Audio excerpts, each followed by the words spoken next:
Olá pessoal, nessa videoaula vamos falar sobre o núcleo de uma aplicação linear. A ideia dessa videoaula, a estrutura que eu montei ela foi o seguinte: defino o núcleo de uma aplicação linear, que a gente vai denotar por isso, kernel de T.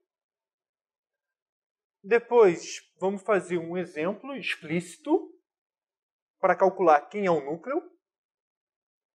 Depois disso vamos provar que o núcleo de T é um subespaço vetorial de V, de fato. E depois vamos citar o teorema mais importante do núcleo, porque estudar o núcleo, que é o seguinte: ele que mede se minha função é injetiva ou não. Se for injetiva, a gente vai provar que o núcleo de T é o zero. E no final vamos provar que uma aplicação dada é injetiva. Então, vamos fazer o seguinte: seja V e W dois espaços vetoriais, uma aplicação de V para W linear, o núcleo de T vai ser denotado por isso aqui, ket, que é igual aos elementos de V em que a imagem vai para o zero.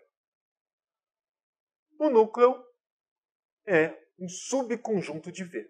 Daqui a pouco a gente vai ver que, na verdade, é um subespaço vetorial de V. Mas antes de começar, vamos fazer um exemplo. O exemplo é o seguinte: vamos considerar essa aplicação, 3 coordenadas para 2 coordenadas, e eu quero calcular o núcleo de T.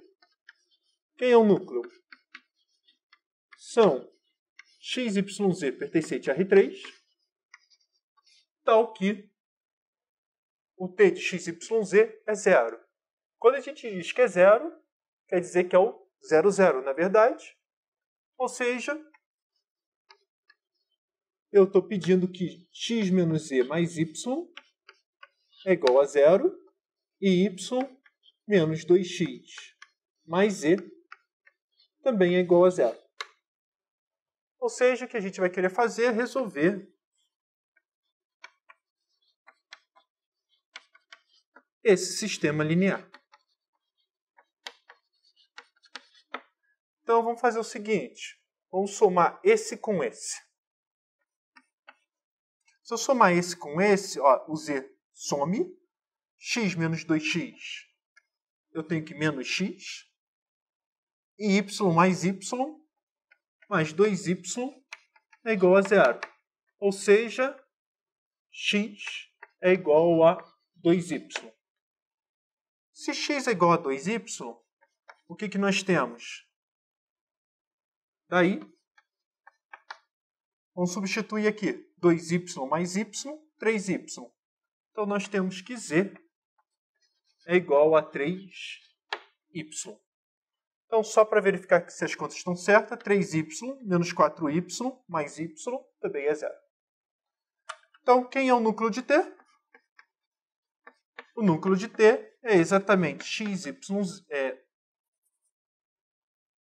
o x é 2y,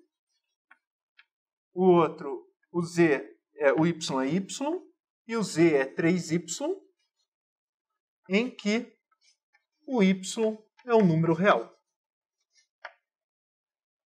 Ou seja, ele é exatamente o espaço gerado pelo vetor 2, 1, 3. Em particular, nesse exemplo, o núcleo de T tem dimensão 1. Então, como a gente pode ver, nesse caso é um espaço vetorial, nada mais é que um sistema linear homogêneo, e que, de fato, o que a gente vai provar é que o núcleo de T é um subespaço vetorial de V. Para demonstrar isso, o que a gente precisa fazer? Mostrar que a soma está, multiplicação por escalar está. Só, antes de tudo, um detalhe: alguns professores podem cobrar isso, que é o seguinte: eu sei que o zero também está no núcleo de T. E por que alguém fala que o zero está no núcleo de T? Porque tem gente que exige isso. Para dizer que o meu espaço é não vazio. Se o espaço é não vazio, tem que exibir um elemento. Mas, enfim, as duas propriedades importantes são essa e essa. Então, como que a gente faz? Deixa eu apagar isso aqui.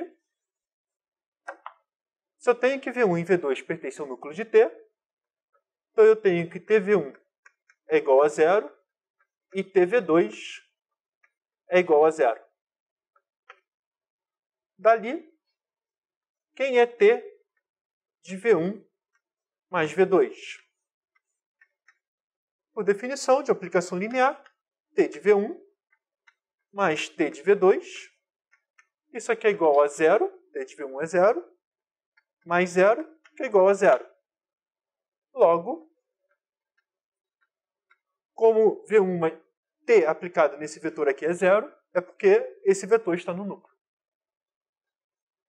Então, V1 mais V2 pertence ao núcleo de T. Analogamente, o que nós temos? Dado V pertencente ao núcleo de T, que é a mesma coisa que dizer que T de V é 0 e o lambda é um número real.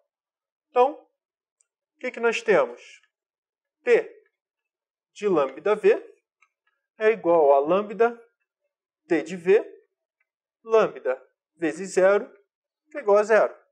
Logo, por definição, lambda V também pertence ao núcleo de T. Juntou isso com isso, espaço vetorial. E, finalmente, o resultado que é o mais importante, que é o objetivo dessa aula, ou pelo menos o principal dele, que é o seguinte: uma aplicação linear é injetiva se e somente se o núcleo de T é igual a 0. Então, para lembrar, quando a gente declara que uma função é injetiva, a propriedade-chave é o seguinte: se eu tenho dois elementos no domínio que vai para a mesma imagem, então, na verdade, não são dois elementos, é um só. Ou seja, se T de V1 é igual a T de V2, só tem um jeito. V1 é igual a V2. E vou só dar um esboço da demonstração, que é o seguinte. É o fato, segue desse resultado aqui. T de V1 é igual a T de V2, se e somente se V1 menos V2 pertence ao núcleo de T. Por que esse se somente se? Se somente se T de V1 menos V2 é igual a 0. É só passar o T por outro lado, o T de V2 por outro lado e usar a linearidade.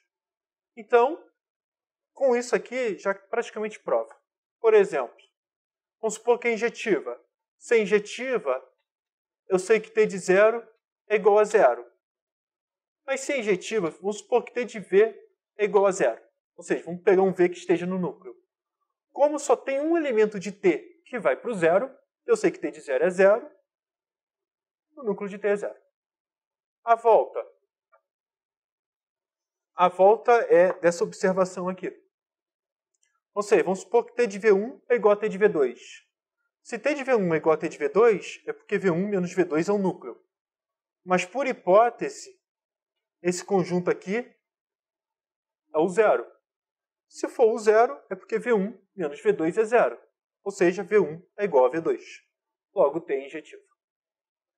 E um exercício para finalizar a aula é o seguinte: mostre que tal aplicação é injetiva. Como que eu demonstro? Quem é o núcleo de T? É exatamente o xy, tal que x mais 2y é igual a 0, y menos x é igual a 0, e 2x mais y é igual a 0. Por definição, são os vetores do domínio em que as três coordenadas dão 0. Então, quem seria isso aqui? Essencialmente, vamos ter que resolver esse sistema linear.